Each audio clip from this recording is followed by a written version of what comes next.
By the end of this video, you are going to be fully prepared for your very first trip to Sweden, from knowing all the best tricks to saving money, how to navigate the transport system, and all those little intricacies and nuances in between.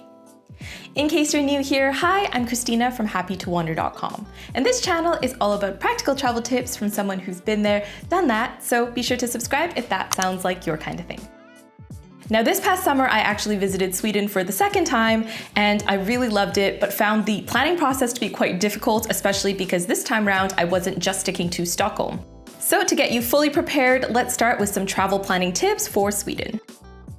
Now first, in terms of where to go, it is important to note that Sweden is quite a long country, so there's a lot between north and south, which means that there's going to be very differing landscapes depending on where you go, and also there can be quite vast distances between touristic points of interest. So this is why I highly recommend, if it's your first trip, to not try to spread yourself too thin by going north-south, covering lots of ground.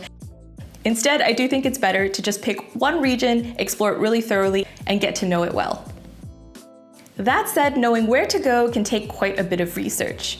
Based on my own personal experience, I found that unlike some more popular destinations in Europe, Sweden doesn't really have ultra-famous iconic must-sees that are really well known outside of its capital city of Stockholm, which I really think is such a shame because there's tons of really beautiful sites that most overseas visitors don't know about.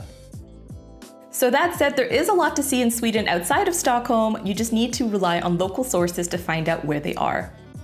So across Sweden, there's actually 21 different regions, but the most popular ones for tourists include, of course, Stockholm, the capital city, which is famed for its historic and cultural offerings, Gothenburg, Sweden's second largest city, and its archipelago, which has over 20 islands, Swedish Lapland in the north, known for its wildlife, nature, and Sami culture, as well as the world's first ice hotel, Gotland, Sweden's largest island, known for its natural beauty and Viking history.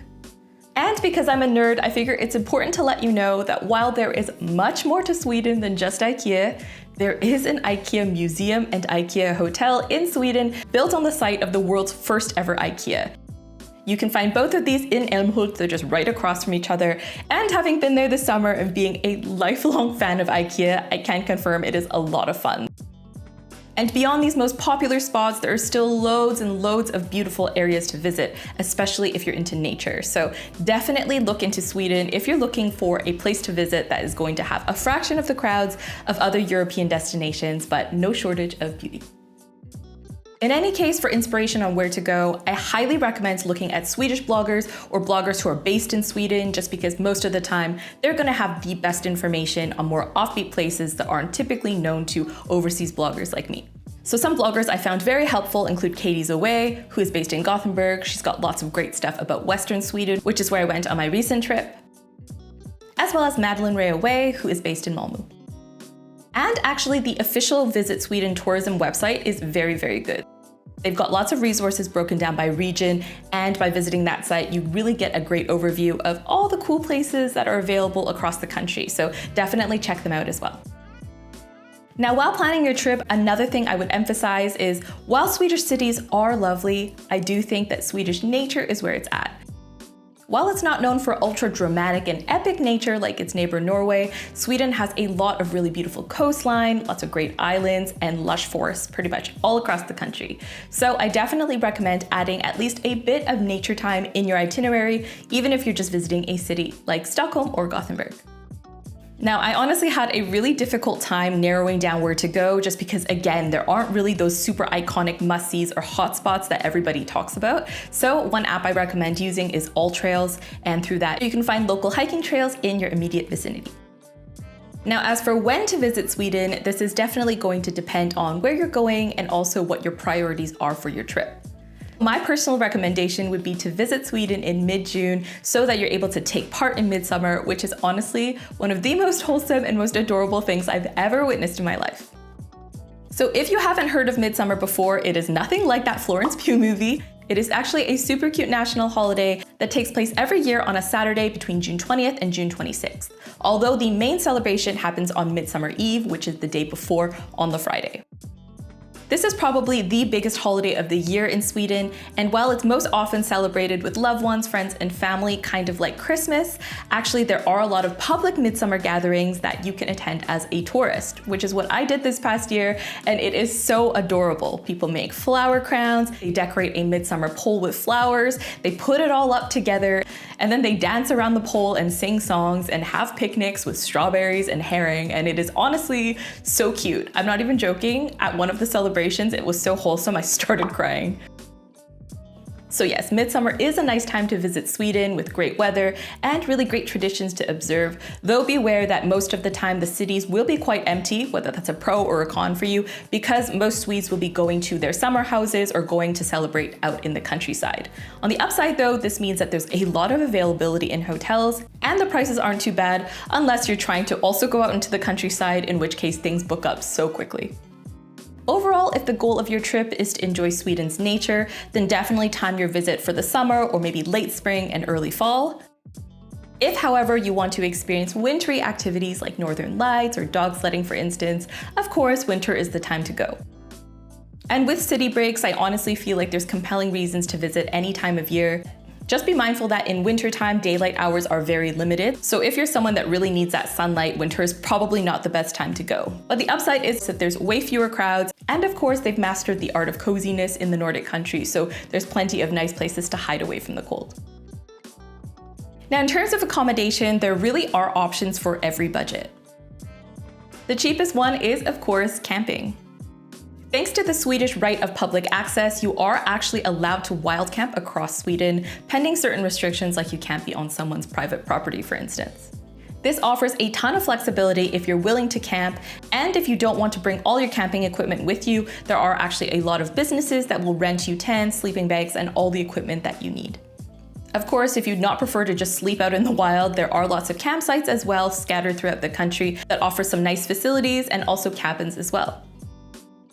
Do note, however, that if you are booking a more budget accommodation like cabins, oftentimes bed sheets and towels are not automatically included in the price, and sometimes you have to either bring your own or pay extra to rent some from the facilities. So make sure to double check, because this trip we actually rented a guest suite in someone's home in Smögen, and we were kind of surprised to find out that they did not provide sheets automatically, and we had to pay a little bit extra for them and even put the sheets on ourselves, which was a little bit different. So definitely double check that sheets and towels are included.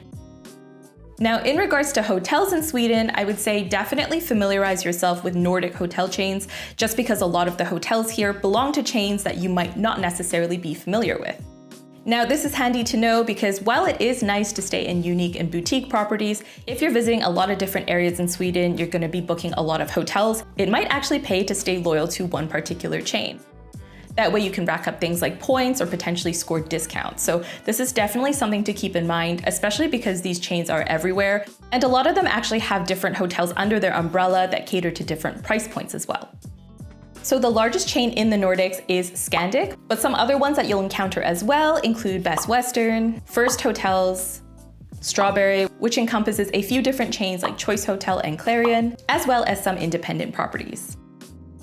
On the luxury end of the spectrum, there's also Elite Hotels of Sweden, which has over 40 different properties that are housed in unique and historical buildings. So definitely worth looking into if you have the budget for it. And in some cities, you'll also find profile hotels. I stayed in one and really enjoyed it, so be sure to look into that one as well. All to say, there are loads of different hotel options in Sweden, but if you're looking to get the most value for money, it might be worth staying loyal to one chain. And also be mindful that most hotels in Sweden do offer breakfast included in the room rate by default, so be sure to take advantage of that and also factor that into your calculations as well. Oh, and I'm not sure if this is a common thing, but I did have a few hotels in Sweden ask me to reserve my breakfast time in advance when I was checking in. So keep in mind that they might ask you to do that. Finally, do be mindful that card payments are the most common way of paying in Sweden, so odds are you're not really going to need cash. So it is quite important that you have a debit or credit card that you can use abroad without any fees. I've been using Wise for the past few years and honestly really love it. So you can check out my referral link below to get your first transfer for free up to €500. It's also worth noting that the local currency is the Swedish krona. Of course, because you're not going to be dealing much with cash, this isn't super important. But what I would really recommend is you establish some kind of mental shortcut that helps you roughly approximate how much things are going to be in Swedish krona. So during my trip, for instance, 100 Swedish krona was equal to about $9.50 US. So I just kind of rounded up to 10, and then that way I had a rough idea of how much everything was costing me. All right, now it's time to chat about transport and getting around Sweden. So first off, you should know that public transport in Sweden is absolutely amazing, and you can easily use it to get between cities and also within cities. That said, understanding all the different options and companies can get a little bit confusing. In terms of trains, for instance, there is the state-owned rail company, which is SJ, but there's also other private companies as well, like Flixtrain, MTRX, and many, many more. This can be kind of confusing when you're buying tickets because when you go on these websites to search up the different options, they're only going to show you trains from that specific company, so it doesn't really give you a full overview of options. This is why, at least for the research phase, I highly recommend you use a third party like Omio that pulls the data from all the different companies and also across different modes of transport, including buses, which are actually quite a nice budget-friendly alternative for getting around. I actually took a Flixbus in Gothenburg this time around and found it really pleasant, much nicer than any Flixbus I've taken elsewhere in Europe, so definitely look into that as an option if cost is a priority. Now, train tickets generally go on sale about 3 months in advance, and some of the most coveted routes do tend to sell out quite quickly, so planning ahead is definitely key in terms of securing the best tickets. Now, in terms of regional and local public transport in Sweden, this can also be a bit confusing just because public transport in different areas is controlled by individual regional entities. So there isn't going to be one website where you can look at public transport for the entire country. It's going to depend on where you go. Luckily, the Visit Sweden website has a really handy list of which transport authority handles which areas, so you can just go through that list, see where you're going, and then find the website for that specific region that you're traveling through. Do be mindful though that some of these actually don't have websites in English, so make sure you have your Google Translate handy. Now again, public transport is great, but if you want a bit more flexibility with your trip, especially if you're hoping to go a bit more off the beaten path and kind of see more offbeat places, then renting a car is definitely really, really handy. Generally what I do is I hop on Discover Cars and I type in my destination. And this is going to show me all the different options across different rental car companies, so it's really easy to look at the different options. And yes, I do think having a car really helped us explore places that were a bit less popular and really helped us find our own hidden gems. But honestly, if you don't have a car, I don't think that's a huge deal breaker. There do tend to be local buses that go just about anywhere in Sweden, but the only thing is you're gonna have to work around their time schedule, and sometimes buses can be a little less frequent to more nature-oriented areas. But there's always a way, and there's lots of different options, like I said before. So if you're not able to rent a car, it's not a huge deal. If you do end up driving though, do be so careful with where you park. Swedish parking police are like nothing else, okay? And I say this from personal experience that sometimes when you're parking, it might not be immediately clear based on the signs where you're allowed and not allowed to park. Just because the signage that they use there can be a little bit different to what you're used to back home. And don't make the same mistake that I did in assuming everyone else knows where to park, because what happened to us was basically we pulled up to this parking area before a hike and we saw that there were cars parked everywhere. I even verified that all those cars parked in this one area had local plates. So I was like, okay, if locals are parking here, that's gonna be fine. Unfortunately, when we got back from the hike, we saw that everybody in our entire section had gotten a parking ticket, and we were only gone for maybe like an hour, so they really do check quite often. And what we didn't understand at the time was there was this sign which said parking, but these 4 white rectangles actually mean that you can only park in spots that have the white rectangles. And we didn't know this because there were cars parked in those spots, so we didn't see the white rectangles anywhere. I just thought it was like a symbol that meant parking. So don't make that mistake. Definitely double, triple check if you're allowed to park in that area. And when in doubt, look at the reviews on Google for that parking area, because oftentimes when people get caught out with a parking ticket, they will complain about it through a review. So you'll be able to see kind of what the common mistakes are when you're parking there. Really huge tangent, but I'm still bitter. So definitely make sure you park in the right spot and don't just follow herd mentality and park wherever other people are parking. On a more fun note, let's now tackle food and drink tips for Sweden. So I'll be honest, dining out in Sweden can be quite pricey, especially if you're doing it for every single meal, but there are lots of tricks that you can use to maximize your value for money. First off, keep an eye out for lunch specials. So there are quite a few places in Sweden, especially in the cities, that'll offer something called a dagens rätt, which is basically a dish of the day. And this is a lunchtime special that typically comes with a salad bar, bread, water, and coffee. Alternatively, you can keep an eye out for Golta Kälk, also known as street kitchens, which basically serve takeaway options for quite an affordable price. But of course, do make sure when you're in Sweden to try some of the local cuisine. Granted, Swedish food isn't as well known as some other European cuisines, unless you count IKEA, but there's still a lot of great dishes to try. If you're looking for simple home-style meals, then a term to look out for is husmanskost, which basically refers to home-style cooking, simple, hearty, delicious dishes like you would have at home. Some classics include, of course, köttbullar, which are meatballs, hröpkoka, which are Swedish dumplings, ärtsoppa, which is a thick pea soup, and naturally aquavit, which is the national spirit of choice. Also be sure to try some seafood, especially if you're along the coast. One of my favorite things I had were shrimp sandwiches. They are so fresh here and so delicious. Pickled herring is also a common one, as well as gravlax, which is like a cured salmon. Finally, a quirky specialty that I've heard loads about is a kebab pizza, which is exactly as it sounds, and unfortunately I didn't have a chance to try it, so if you have, let me know in the comments how it was, because I will happily go back just to try that. Now you might be wondering about Swedish smorgasbord, which is probably one of the most famous Swedish words that's kind of made its way over to English. And basically what a smorgasbord is a buffet style spread that consists of both cold dishes and hot dishes. And I was quite surprised to see that this is actually more of a serving style that's common at home, like when you have guests over. So you aren't really going to find a lot of places out that offer a smorgasbord experience. But I think hotels are catching on to the fact that this is something tourists want, because I've seen most of the time when places offer it, it is through a hotel. So if you're hoping for a smorgasbord experience, be sure to look at hotel restaurants. Oftentimes they will offer this, especially for special holidays like Midsummer and Christmas.